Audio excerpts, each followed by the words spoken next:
Bonjour les génies, j'espère que vous allez bien et ce soir nous allons continuer avec notre quatrième vidéo sur la formation Python qui va nous parler des boucles et des exceptions. Précédemment nous avons fait les conditions et nous avons vu qu'il y avait les opérateurs d'équivalence et les opérateurs d'associativité et les opérateurs d'appartenance qui permettent d'écrire des conditions précises et très efficaces en Python. Et nous nous souvenons de la fameuse phrase littérale qui veut dire si A est dans name et E n'est pas dans name, ou si name est égal à croix. C'est-à-dire qu'avec les conditions, il faut quand même avoir un peu de base dans la langue anglaise. Mais sinon, c'est vraiment facile d'écrire les conditions en Python. Et bien, aujourd'hui, nous allons voir les conditions.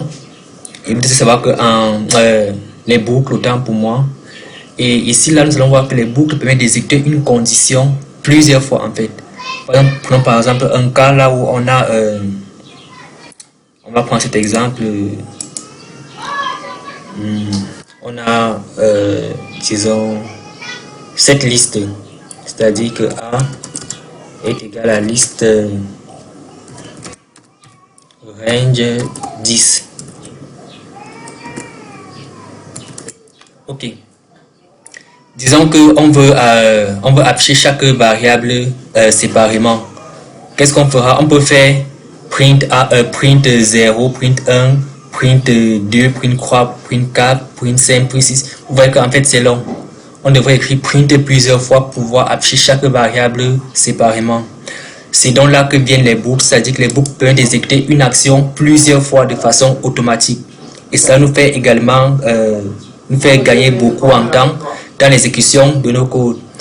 Eh bien, vous devez savoir qu'en Python, nous avons deux types de boucles uniquement. Et c'est déjà une très bonne chose, car ça nous évitera de retenir beaucoup de choses inutiles. Nous avons donc deux boucles qui sont la boucle while et la boucle for. Et donc, nous commençons par la boucle while qui signifie littéralement tant que. Cette boucle permet d'exécuter une instruction tant que la condition indiquée est valable. Généralement, la boucle while a besoin d'un contrôleur qui va lui permettre d'exécuter l'instruction et de s'arrêter lorsque la condition devient fausse, c'est-à-dire que la boucle s'exécute tant que la condition est vraie. Si la condition n'est plus vraie, alors la boucle s'arrête automatiquement. Il s'agit le plus souvent d'une variable numérique, il faut préciser numérique, qui est incrémentée ou décrémentée. Incrémentée, ça veut dire qu'on ajoute la variable à chaque tour de boucle, ou décrémenter, c'est-à-dire qu'on diminue la variable à chaque tour de boucle. Prenons un exemple très simple. Disons qu'on veut afficher le nom, les différents noms de la liste individuellement. On pourrait faire print Neji, print Naruto, print Itachi, print Sasuke, print Gaara, mais cela nous prendrait énormément de temps. Nous allons automatiser la tâche avec la boucle while. Pour cela, on crée d'abord une variable d'initialisation qui va permettre d'afficher l'index courant de la liste. Quand on se souvient que les listes, chaque élément de la liste est représenté par un index commençant à 0. 0, 1, 2, 3, 4. Donc on initialise d'abord notre variable à 0. On peut aussi l'appeler I ou bien E, mais on l'appeler contrôle. Et bien qu'est-ce qu'on va dire? On va dire tant que contrôle est inférieur à la longueur de nom. Ici, la longueur de nom, c'est-à-dire len nom, vaut 1, 2, 3, 4, 5. C'est-à-dire tant que contrôle est inférieur à 5. La fonction len nous renvoie la longueur d'un itérable. Donc, tant que contrôle est inférieur à len, on va exécuter l'instruction suivante. C'est-à-dire, on affiche la valeur de contrôle et on affiche l'index de nom qui correspond à la valeur actuelle de contrôle. Donc, et à la fin, on incrémente contrôle, c'est-à-dire qu'on ajoute une valeur à contrôle. Cette partie est très importante car si nous ne la mettons pas, alors la boucle va s'exécuter à l'infini. C'est-à-dire que la boucle contrôle sera toujours égale à 0 à chaque fois et ça ne va jamais s'arrêter. Et au pire, votre machine va se mettre à planter, ce qui n'est pas toujours avantageux pour votre code. Donc il faut toujours, quand vous utilisez une boucle while avec un un contrôleur ou bien une variable de contrôle, il faut toujours penser à soit incrémenter la variable, soit décrémenter la variable. Cela permettra que la boucle s'arrête à un moment donné. Si par exemple on exécute ce code, voyons voir ce que ça donne. Là on va écrire, on voit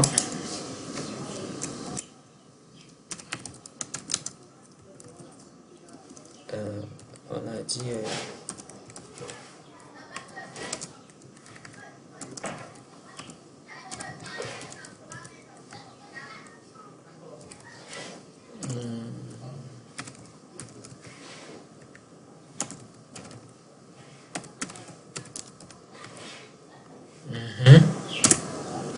bon, on va appeler ça i, on va faire contrôle, c'est long.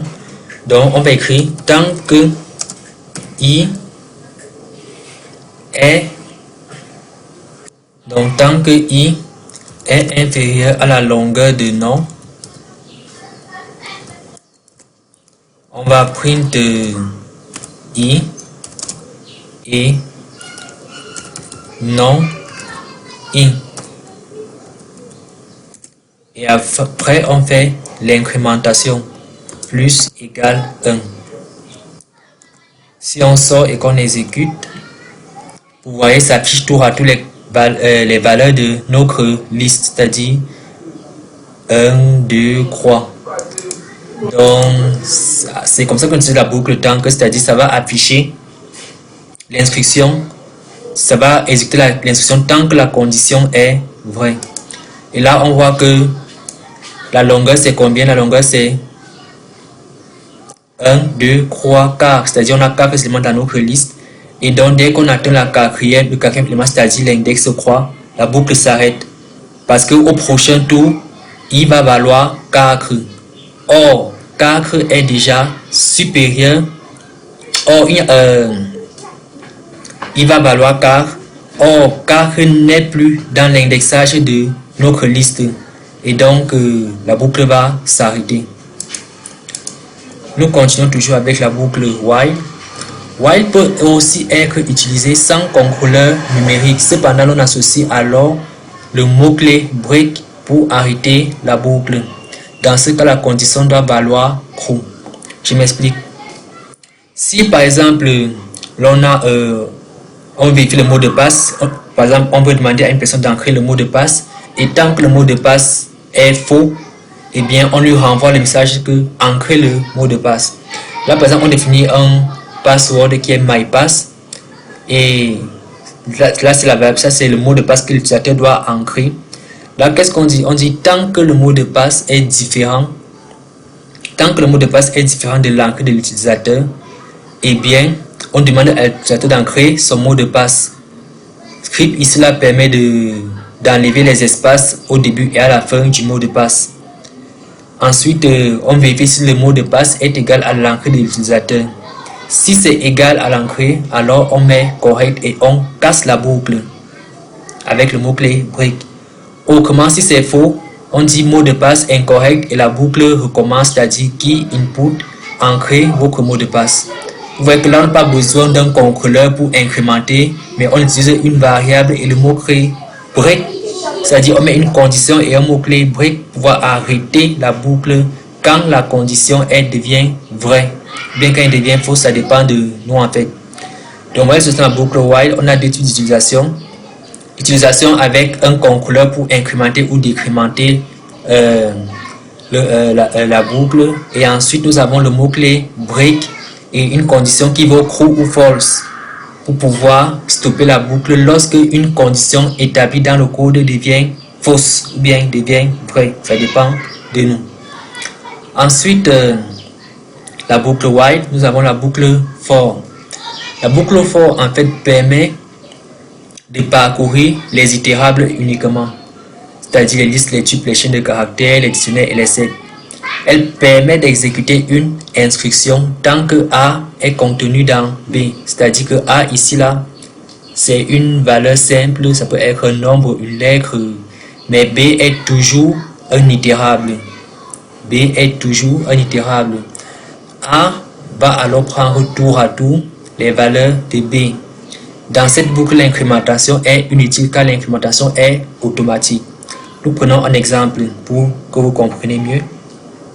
On a cette liste qui contient des noms et cette liste qui contient des forces. On s'assure d'abord que les deux listes ont la même longueur, ce qui est le cas. 1, 2, 3, 4, 5. 1, 2, 3, 4, 5. Donc les deux listes ont la même longueur. Et donc, on commence la boucle for i in range len non. La fonction range ici là génère. La fonction range génère ici là une liste de nombres. La fonction range génère une liste de nombres. Là nous voyons. Si par exemple j'écris liste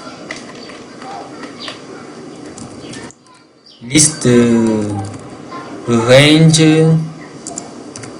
10.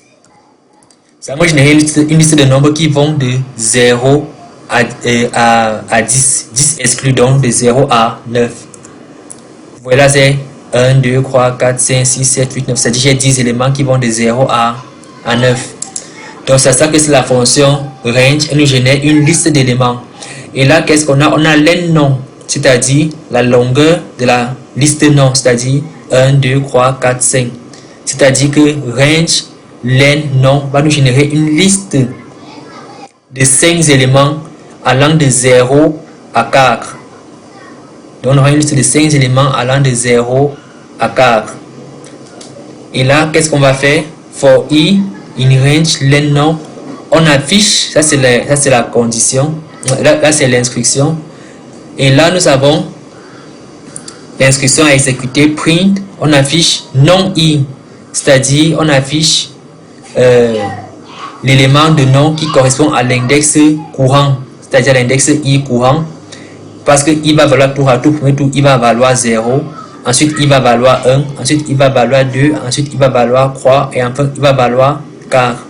Donc pour i égale à 0, on va afficher le premier nom, on affiche à une force 2 et on affiche la première force, ainsi de suite. Donc si on essaie d'exécuter le code, là on va voir ce que ça donne. Là on va ajouter un nom Sasuke.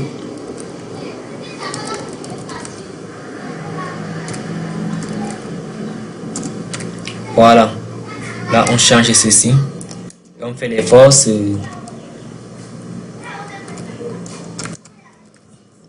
on va mettre 100, 200, 300, 400, 500. Et là, si on fait for i in range len non,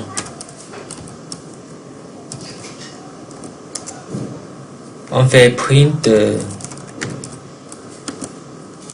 on affiche le nom i, virgule, on affiche à une force 2 et enfin on affiche force i.